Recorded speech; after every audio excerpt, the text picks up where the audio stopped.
On Friday the world went dark, the sky turned black, the earth shook, and the Son of God took his final breath. It looked like evil had won. The crowds had scattered, hope was buried, heaven was silent, and hell was celebrating. But what looked like defeat was actually the most strategic ambush in history. This was no accident, no loss of control. This was war, divine, bloody, preordained. Because Friday wasn't the end. It was the battlefield where love bled to win. Jesus didn't die a quiet death.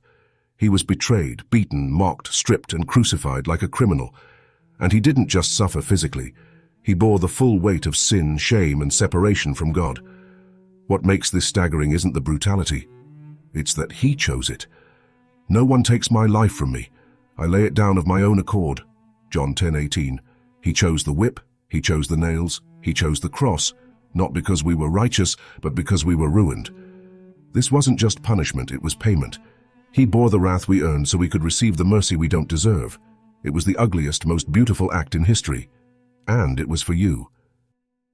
Maybe the most painful part of the cross was God's silence. No voice from heaven, no angelic rescue, just darkness.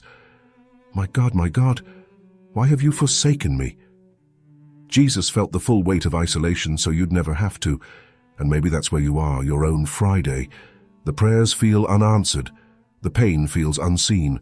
The silence feels unbearable. But hear this. God's silence doesn't mean he's absent. It means the plan is already in motion. Friday wasn't chaos. It was prophecy fulfilled. The lamb had to be slain before the stone could be rolled. If you're in the silence now, don't run, because silence often comes right before resurrection. The enemy rejoiced. The Messiah was dead. The light of the world had been snuffed out. But hell celebrated too early, because Jesus didn't lose his life. He gave it. He wasn't crushed. He conquered. It is finished. John 19:30. Those 3 words weren't surrender. They were a war cry. The debt paid, the curse broken, the veil torn, the grave marked for destruction. The cross wasn't weakness, it was a weapon, and what looked like the end was only the beginning. If you're walking through darkness, grief, or silence, don't stop here.